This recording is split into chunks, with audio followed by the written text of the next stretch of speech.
Being bloated sucks.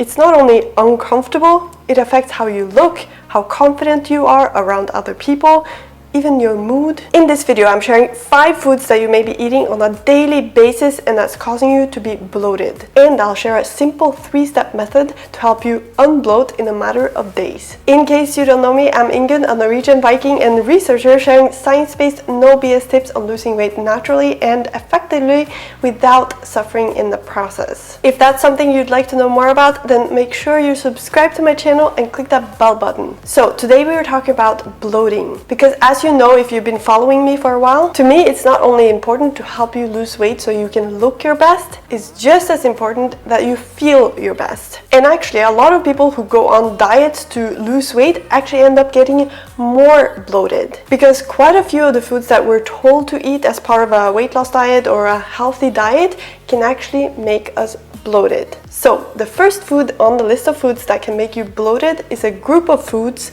namely sweeteners, such as sorbitol, mannitol, xylitol, maltitol, isomalt, and others ending in "ol". Now, we're told to avoid sugar, though we as humans are naturally attracted to sweet tasting foods. So it's become very popular to include different sweeteners in food. So even if you don't use sweeteners when preparing food yourself, you're likely consuming sweeteners in packaged foods, especially from foods that say no added sugar or 0 sugar and still tastes sweet. So you'll want to check the ingredient list. Now, why can we get bloated from eating those sweeteners? Because they contain something called polyols, which is part of a group of nutrients referred to as fodmaps. Fodmaps are different types of carbohydrates that are not fully absorbed in our small intestine. And when they reach our large intestine, they are easily fermented by bacteria that live in our large intestine. And a byproduct of this fermentation is gas, which can lead to anything from letting out a bit of gas down there to discomfort, maybe even pain, and to, of course, a distended abdomen. Now, here's the thing. Whether or not you get bloated from consuming foods high in FODMAPs depends on whether or not your small intestine is able to absorb most of those nutrients or not. And that can vary from person to person. There are different types of FODMAPs found in different types of food. And you may be able to absorb most of one type of FODMAP and therefore not get bloated from some of these foods, while you may not be able to easily absorb other FODMAPs and therefore get bloated from foods containing those types of FODMAPs. So I'll run through the list now of different foods and then I'll share the 3-step method to unbloat in a matter of days. Because even if you're not regularly consuming any of the foods that I'm going to mention now, which you probably are, though even if you're not, these 3 steps can still be key to helping you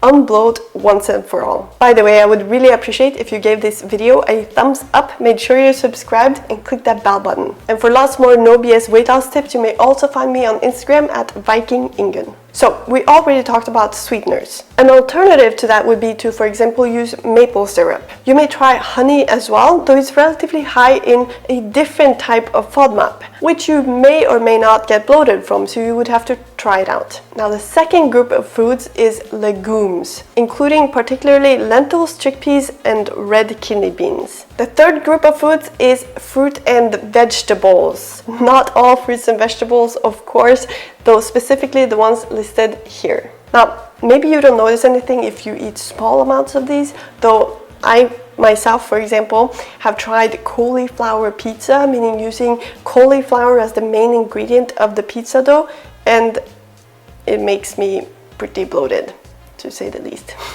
Okay, moving along. The fourth group of foods is cereals, specifically wheat and rye when eaten in large amounts. And the fifth group is dairy. Now, it's the lactose in dairy that is a type of FODMAP. So if you feel bloated after consuming dairy, you may try lactose-free dairy products and see how that goes for you. Again, whether or not you get bloated from consuming any of these foods comes down to your individual digestive system, whether or not your small intestine actually is able to absorb most of these nutrients or not. And if they're not, bacteria in your large intestine may end up fermenting these nutrients and producing gas. So, if you're bloated, what can you do? Do you need to avoid all these foods forever? Here are the 3 steps to help you unbloat in a matter of days. Step number 1, go on a easy to digest diet. You'll want to avoid the foods that we've talked about for the next few days at least. And you may also want to limit how much fiber you're consuming. Now, some people do fine with lots of fiber, while some not so much. So in the beginning, you may want to limit fiber-rich foods and instead focus on foods that are easy to digest. And I would suggest limiting foods that contain additives as well. Especially if you have a bit of a sensitive digestive system,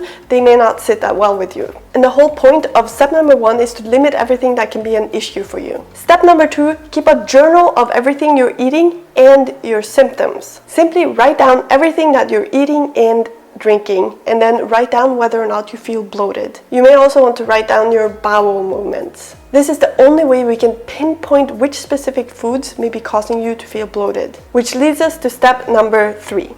Once you've gotten to a point where you do not feel bloated anymore, it's time to introduce different foods back into your diet. And this is where the journal is especially important, because you want to keep an eye on which foods you introduce back actually makes you feel bloated again. And that's actually not that easy unless you're keeping track of what you're consuming and your symptoms. Now, I don't know if you noticed, though a lot of the foods we've talked about today are foods that we're often told to eat as part of a weight loss diet. It's basically the type of foods that we're told to eat instead of all those foods that we know we shouldn't be eating if we want to lose weight. And also, in order to consume less calories, we're often told to load up on vegetables to fill up our stomachs and feel satiated without eating that many calories. Though really, you don't need to fill your plate with vegetables to feel satiated. Check out this video for 3 tips on how to increase satiety without having to fill your plate with vegetables if you haven't already watched it. I'll put the link in the description.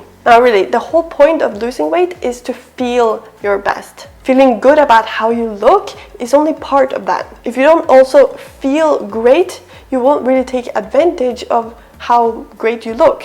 That's why I designed my weight loss program to not only help people lose weight naturally and effectively, though doing it in a way that helps them feel their best, including focusing on the most digestible foods, which also happens to be the foods that most people enjoy the most. You can find more information about my weight loss program and how to join in the link in the description of this video. If you enjoyed this video, please make sure to give that thumbs up and let me know in the comments if you have any questions. I'll see you in the next video.